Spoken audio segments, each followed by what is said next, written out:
Bonsoir à tous, bienvenue dans le 20h, vous êtes sur RTI 1, tout de suite les titres. Le premier responsable du groupe Compagnie Maritime d'Affrètement, Compagnie Générale Maritime, a été reçu par le chef de l'État ivoirien ce lundi. Les échanges ont principalement porté sur le renforcement de la présence du groupe en Côte d'Ivoire. 8e édition de la Semaine africaine de vaccination, un événement annuel organisé au mois d'avril à l'initiative de l'OMS pour renforcer les programmes de vaccination en Afrique. La Côte d'Ivoire a lancé la semaine de vaccination ce lundi. Le projet d'appui au secteur agricole met en place une stratégie nationale d'entretien et de développement du réseau routier rural. 1 000 milliards de francs CFA sont annoncés pour réhabiliter 200 000 km de routes rurales. Et puis à Bamako, au Mali, une coalition de près de 70 partis politiques ont investi le président sortant, candidat à l'élection présidentielle du 29 juillet prochain. Élu en 2013, Ibrahim Boubacar Keïta va briguer un second mandat. Merci de suivre RTI 1 ce lundi soir. Le président Alassane Ouattara a échangé aujourd'hui avec le président directeur général du groupe Compagnie Maritime d'Affrètement, Compagnie Générale Maritime. Il a été question du renforcement de la présence du groupe en Côte d'Ivoire. À Ouattara. Leader mondial du transport maritime en conteneurs avec une flotte de 445 navires, le groupe Compagnie Maritime d'Affrètement, Compagnie Générale Maritime, veut développer ses activités en Côte d'Ivoire. Le président directeur général de ce groupe, qui dessert plus de 420 ports de commerce dans le monde, est venu présenter au président de la République Alassane Ouattara son projet d'investissement sur ces plateformes logistiques en Côte d'Ivoire. C'est un grand plaisir de venir en Côte d'Ivoire. J'y viens régulièrement et aujourd'hui j'ai eu l'occasion de saluer le président Ouattara, lui expliquer un petit peu les développements que le groupe CMA-CGM souhaite mettre en place en Côte d'Ivoire, où nous sommes présents depuis de nombreuses années, que ce soit sur la partie maritime ainsi que sur la partie terrestre, où le groupe souhaite aussi se développer. Au niveau du transport maritime, nous avons maintenant de nombreux services qui escalent à Abidjan ainsi qu'à San Pedro. C'est des services qui viennent d'Europe ainsi que d'Asie. Donc on a amélioré de manière significative la fréquence de nos services pour toujours servir nos clients du mieux que l'on peut. Au niveau terrestre également, nous avons mis en place à Abidjan des investissements dans des plateformes logistiques qui permettent à nos clients de venir récupérer leurs marchandises. Le groupe Compagnie Maritime d'Affrètement, Compagnie Générale Maritime, propose des solutions de transport combinant le maritime, le rail, le fluvial et le routier. Basée à Marseille, cette multinationale emploie 29 000 salariés. Le président du Sénat, Aoussou Kouadio-Jano, s'est rendu aujourd'hui à l'Assemblée nationale. Il a rencontré le président de la première chambre du Parlement ivoirien, Guillaume Soro. Au cœur des échanges, la collaboration entre les deux chambres du Parlement. Et ensuite, le nouveau patron du Sénat a reçu l'ex-secrétaire général de la présidence, Patrick Achi. Nommé le 2 mai dernier, Patrick Achi prend les rênes du ministère d'État auprès du président de la République chargé du dialogue politique et des relations avec les institutions. Alexis Ouedraogo. Patrick Achi est le nouveau patron du ministère en charge du dialogue politique et des relations avec les institutions. Ce lundi, la passation de charge entre lui et son prédécesseur, l'actuel président du Sénat, Jano Kouadio Aoussou, s'est faite. Pour les dossiers qui sont en instance, avec la nouvelle constitution, un travail d'harmonisation des lois organiques des différentes institutions de la République a été amorcé. Parce que voir le fonctionnement du Conseil constitutionnel par rapport à la nouvelle constitution, la Cour des comptes, la Cour suprême, ce dossier mériterait un suivi particulier. Il s'agit pour Patrick Achi de renforcer les acquis réalisés à ce jour en amplifiant les actions du ministère. En prenant votre succession aujourd'hui à la tête de ce ministère chargé des relations avec les institutions de la République, je mesure, je l'espère à sa juste valeur, en tout cas je mesure bien les défis qui ont été les vôtres et qui seront dorénavant les miens. Mais sur la base des échanges que nous venons d'avoir, je n'ai aucun doute que, continuant de rester à mes côtés, à cette tâche, je serai à même de répondre aux attentes de son Excellence Monsieur le Président de la République et qui a bien voulu me faire cette confiance-là. C'est en 2012 que le ministère en charge du dialogue politique et des relations avec les institutions a vu le jour. La commission électorale indépendante CEI annonce l'opération de mise à jour annuelle de la liste électorale. Elle va démarrer dans la deuxième quinzaine de ce mois de juin. Le vice-président de la commission électorale a fait une conférence de presse cet après-midi. La Semaine de l'Europe est célébrée du 7 au 18 mai. Il s'agit pour cette troisième édition de communiquer sur les actions de l'Union européenne en faveur de la Côte d'Ivoire. Et c'est aussi une occasion de faire le point de la coopération Union européenne-Côte d'Ivoire. Une coopération vieille de 60 années. Justin Dike.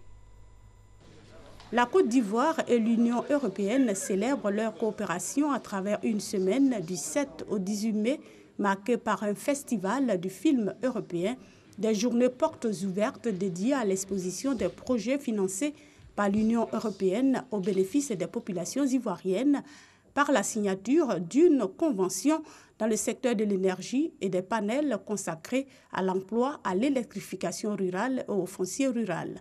Ce sera aussi et surtout l'occasion de faire le bilan des années de coopération et d'envisager des perspectives. Nous soutenons la Côte d'Ivoire dans à peu près tous les domaines. Quand on fait le bilan, c'est assez impressionnant. Aujourd'hui, nous sommes surtout orientés sur le soutien au secteur social, que ce soit à travers l'agriculture, que ce soit à travers l'accès à l'énergie électrique et également à travers, d'une façon générale, la santé publique et en y ajoutant les routes et la coopération directe avec l'État à travers des appuis budgétaires. Nous sommes à une période charnière. L'accord de Cotonou, qui est la base juridique qui fonde les relations des États ACP et avec l'Union européenne, finit en 2020. Donc nous sommes dans une période de renégociation des nouvelles relations avec l'Union européenne. Donc il est bon déjà de faire ce bilan et partager cela avec la population ivoirienne. La Semaine de l'Europe en Côte d'Ivoire est à sa troisième édition. Elle intervient à l'occasion de la fête de l'Europe célébrée le 9 mai en commémoration de la déclaration de Schuman du 9 mai 1950 marquant l'acte de naissance de l'Union européenne qui regroupe 28 pays. Dans le secteur santé, la Côte d'Ivoire lance la 8e édition de la Semaine africaine de vaccination. C'est un événement annuel organisé au mois d'avril à l'initiative de l'Organisation mondiale de la santé. Il vise à renforcer les programmes de vaccination en Afrique. Ami Sissoko. Pour avoir fait vacciner correctement sa petite Jennifer, Clotilde fait partie de la centaine de femmes récompensées ce lundi par le ministère de la Santé et de l'Hygiène publique. Ces mères récompensées ont été sélectionnées par le district sanitaire de Koumassi-Port-Boué-Vridi. À la naissance, on a fait le BCG. À 1 mois et demi, on a fait la première dose de DT-Coq polio. Depuis que je fais les vaccins, mon enfant se porte bien. Elle est épanouie, elle est en bonne santé. Du 7 au 13 mai, pendant la semaine africaine de vaccination, les parents sont invités à faire comme ces mères exemplaires en respectant le calendrier vaccinal de leurs enfants. C'est Port-Boué qui accueille le lancement de la semaine. 7 jours pour faire vacciner gratuitement les enfants de 0 à 11 mois. Également concernés, les enfants de plus d'1 an et les adultes.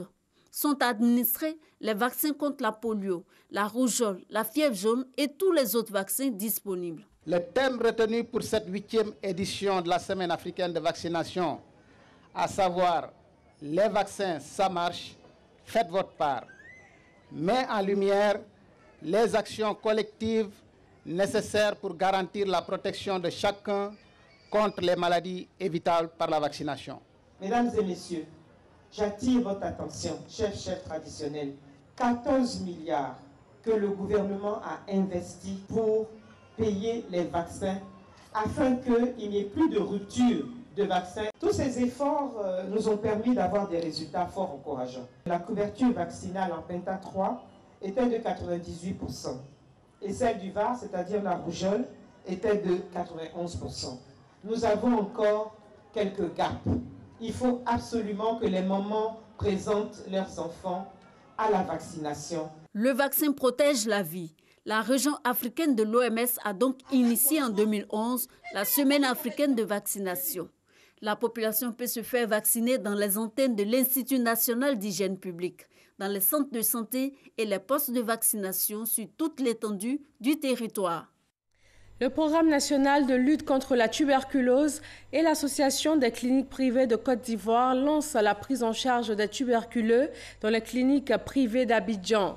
10 cliniques ont été retenues pour cette importante phase pilote quand on sait que 52% des Ivoiriens se soignent dans le privé.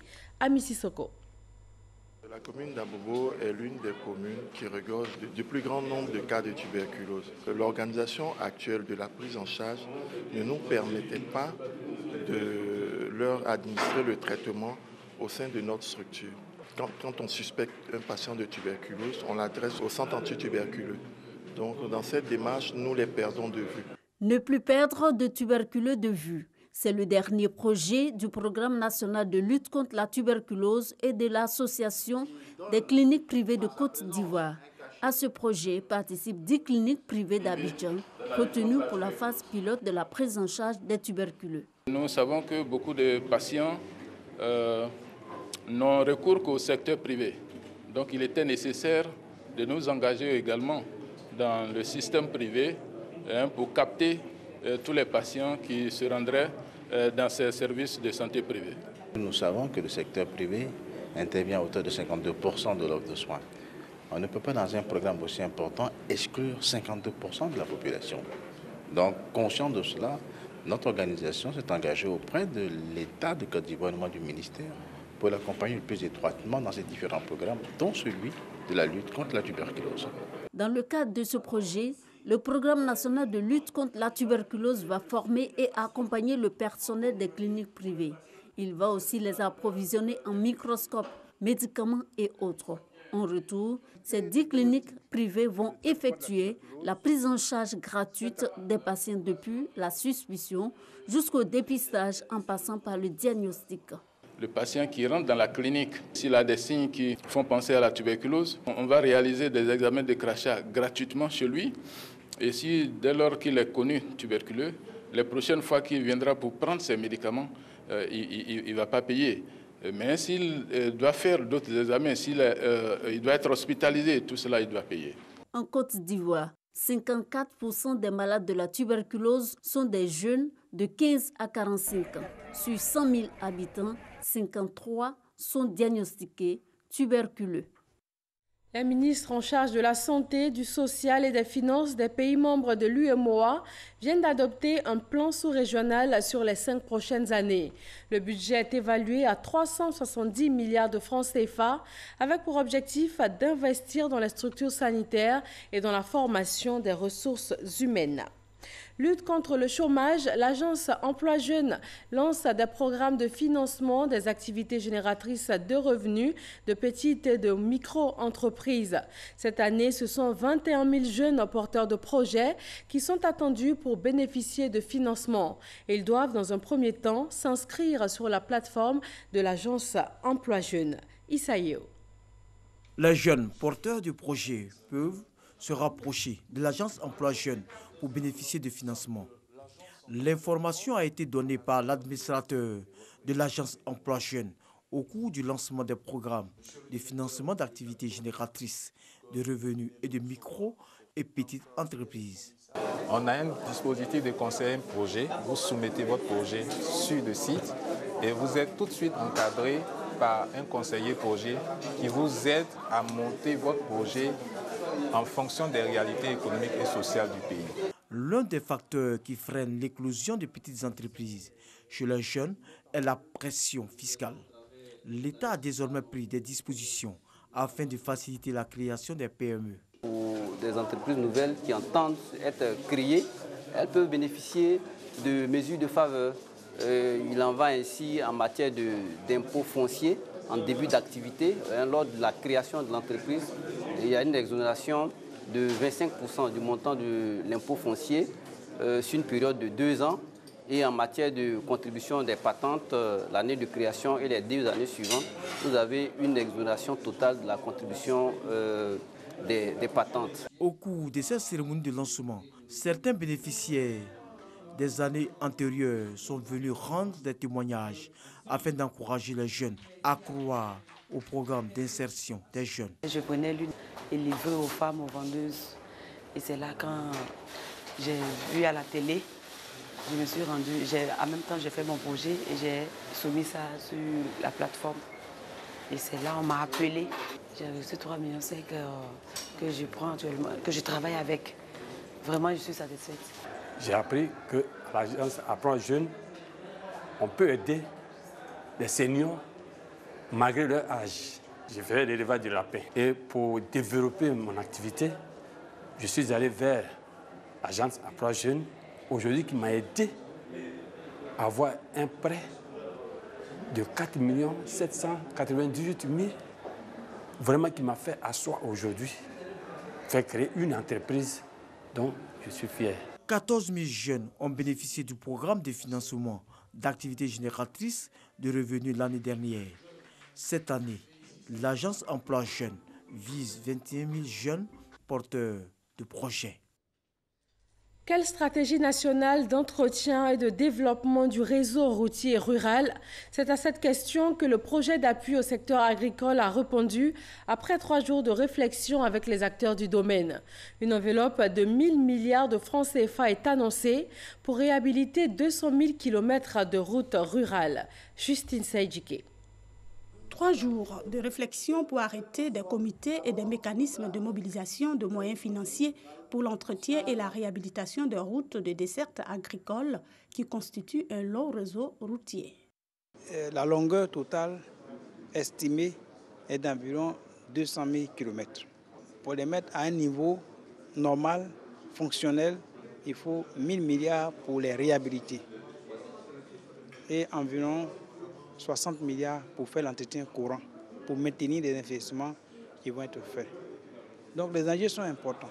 Aujourd'hui, les financements ne sont pas suffisants, sont largement en dessous de ce qu'il faut pour que le réseau puisse vraiment jouer son rôle essentiel pour l'accompagnement de l'économie rurale. Donc on demande de plus en plus la contribution des utilisateurs, des bénéficiaires. Au nombre des participants, un bureau d'études propose de nouveaux types de contrats et des produits innovants pour la préservation des routes rurales. La principale innovation, c'est l'instauration des contrats de performance.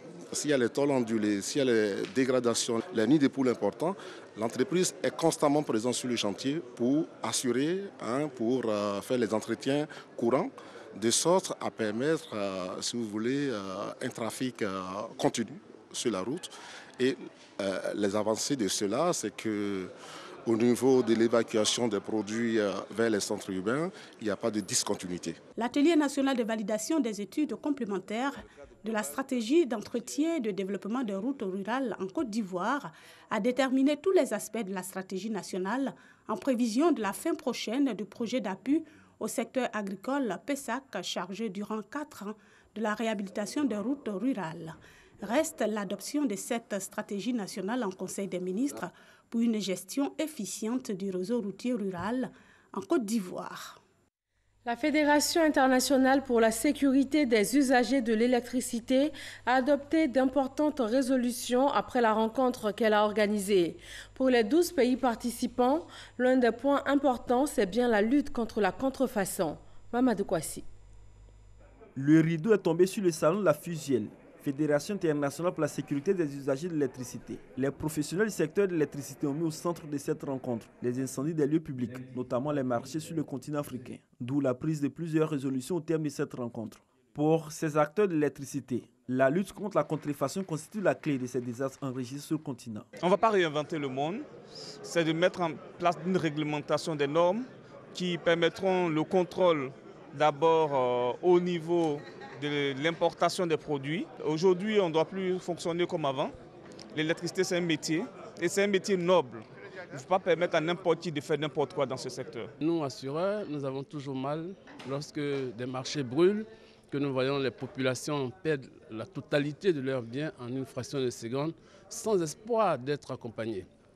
Il est donc intéressant de voir toutes les mesures qui sont en train de se prendre pour réduire le nombre d'incendies. Transition énergétique, état des lieux, enjeux et perspectives pour la sécurité des utilisateurs de l'électricité est le thème de cette rencontre qui enregistre la participation de 12 pays venus d'Afrique, d'Europe, d'Asie et d'Amérique. Les professionnels du secteur comptent proposer ces résolutions aux gouvernants. Les propriétaires de marché, généralement les mairies, il faut qu'il y ait des brigades qui puissent circuler dans le marché périodiquement, de sorte que dès lors qu'une installation anarchique est identifiée, qu'on puisse tout de suite la démanteler, de sorte à préserver la sécurité de tous.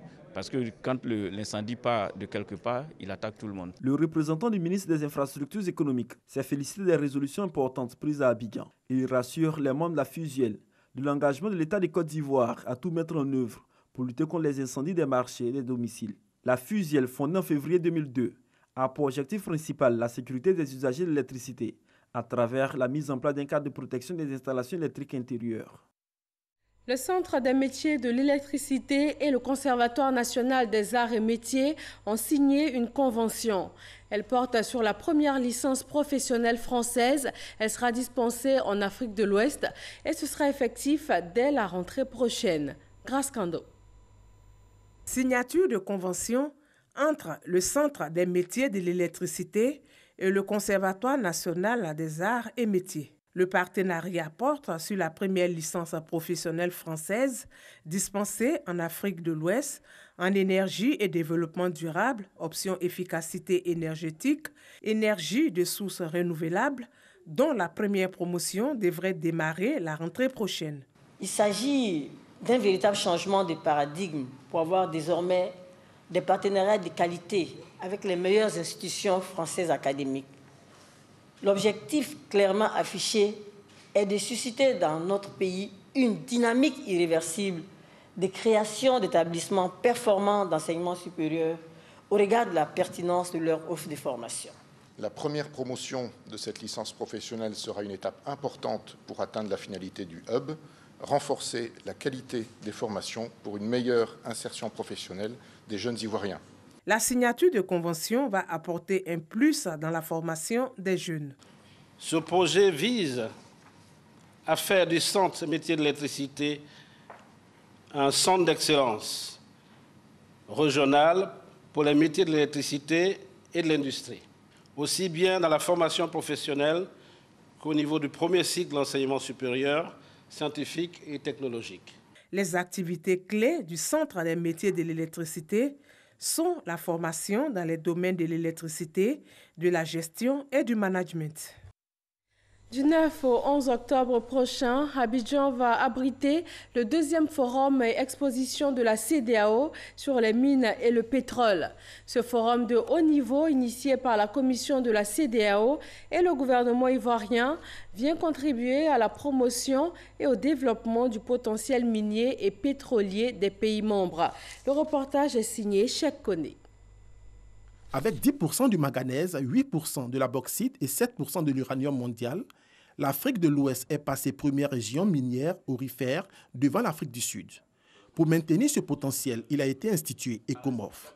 Après Accra en 2015, l'honneur revient à la Côte d'Ivoire d'accueillir cette importante rencontre. Vous connaissez la vision du président de la République, son Excellence Alassane Ouattara, qui est de diversifier notre économie et qui est de mettre en œuvre une vision minière qui puisse participer de façon plus hardie au développement économique de la Côte d'Ivoire, de telle sorte que les secteurs miniers et pétroliers puissent avoir une contribution de 10% au PIB à l'horizon 2020. Thème retenu pour cette édition, stratégie pour promouvoir le développement des ressources minières et pétrolières en Afrique de l'Ouest. Plusieurs thèmes sur la gouvernance des ressources extractives et leur contribution au développement des économies de la région seront au cœur des échanges. Comme vous le savez, la CEDEAO est actuellement présidée par l'ancien ministre de l'Industrie et des Mines de la Côte d'Ivoire, Jean-Claude Brou. Et donc un domaine qu'il connaît très bien, un domaine sur qui il donne beaucoup d'importance. En Côte d'Ivoire, le secteur minier connaît l'un des forts taux de croissance de la région avec un chiffre d'affaires en hausse de 10,27% en 2017. Une performance saluée par tous les acteurs du secteur qui demandent toutefois la poursuite des réformes. Nos attentes sont énormes. Au plan des investissements, il faut dire qu'éventuellement cette plateforme va favoriser les investisseurs à présenter la carte des petites exploitations en Côte d'Ivoire, qui est un grand problème au plan national que nous avons. Et deuxièmement aussi des échanges avec déjà des pays qui ont su faire la promotion des petites mines. Depuis 2014, le gouvernement ivoirien a mis en place le code minier, renforcé la transparence dans les secteurs miniers et pétroliers pour faire de la Côte d'Ivoire un pays propice aux investissements. Et la Côte d'Ivoire figure dans le top 5 des destinations les plus prisées du continent africain, selon une étude réalisée par des agences de voyage. Pour attirer davantage les touristes, le ministère des Eaux et Forêts prône le développement de l'écotourisme. Il est basé sur la découverte de la nature et des forêts urbaines. Francis Boifo. De 471 000 touristes internationaux en 2014, la Côte d'Ivoire en a enregistré 1 800 000 en 2017. Le ministère des Eaux et Forêts veut accroître ce chiffre à travers l'écotourisme ou le tourisme vert, plus centré sur la découverte de la nature, voire d'écologie urbaine, c'est-à-dire les jardins écologiques, espaces verts, réserves naturelles urbaines et autres. Nous avons des aménagements dans certaines de nos forêts où on peut observer déjà les éléphants. En plus des éléphants, vous avez aussi d'autres espèces animales telles que les céphalophes, mais également beaucoup d'oiseaux comme les perroquets par exemple, qu'on observe dans certaines de nos forêts. En termes d'espèces végétales, vous avez le plus gros macouré qui fait plus de 4 mètres de diamètre, des essences comme l'acajou centenaire qui fait plus de 2 mètres de diamètre. Le tourisme par la forêt, c'est possible avec 7000 espèces animales et 4300 plantes supérieures recensées dans les 234 forêts classées, en plus du zoo d'Abidjan et le jardin botanique de Bingéville. En Côte d'Ivoire, il y a là un potentiel énorme qui mérite vraiment d'être exploité, beaucoup plus qu'il l'est à l'heure actuelle. Il est prévu des aménagements forestiers à travers plusieurs villes pour développer le tourisme. À Yamoussoukro, nous avons récemment acquis une forêt urbaine de 223 hectares qui vont être aménagés donc, en partie en jardin botanique, en forêt urbaine et forêt d'agrément avec l'écotourisme qui pourrait être développé au sein de cette ville. Nous avons l'intention avec l'ensemble des communes de développer des forêts urbaines. Tous ces projets devraient augmenter la contribution du tourisme au produit intérieur brut PIB de 5% en 2015 à 8% à partir de 2025 et faire de la Côte d'Ivoire l'une des destinations touristiques les plus prisées en Afrique. En sport football, la première journée de la Coupe de la Confédération, la SEC Mimosa a battu 1-0 la Danua Star du Ghana hier dimanche au stade Félix Houphouët-Boigny d'Abidjan. L'actualité internationale nous conduit ce lundi en Russie, en Afghanistan et au Mali, où le président sortant a été investi candidat au prochain scrutin présidentiel. Laurence Achaud et Alexis Ouedraogo.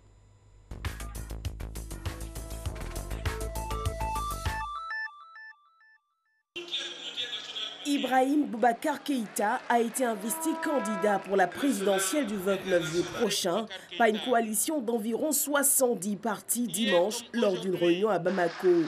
Âgé de 73 ans et élu en 2013 pour 5 ans, le président malien accepte d'être candidat pour la prochaine présidentielle. La veille de ce rassemblement recevant ses partisans au palais présidentiel, le chef de l'État a indiqué qu'il irait au charbon pour le peuple malien.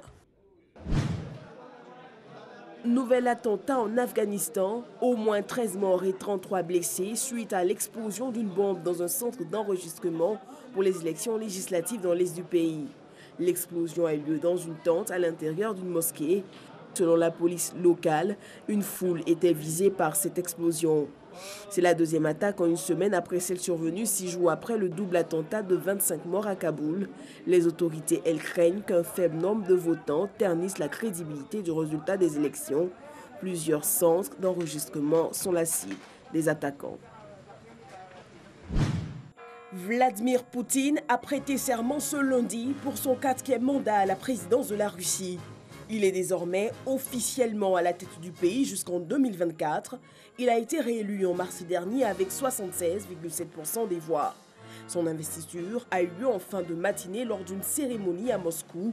Il a tout de suite proposé de reconduire son actuel Premier ministre, Dmitry Medvedev. Vladimir Poutine a prêté serment sur la Constitution et ensuite prononcé un discours d'une vingtaine de minutes.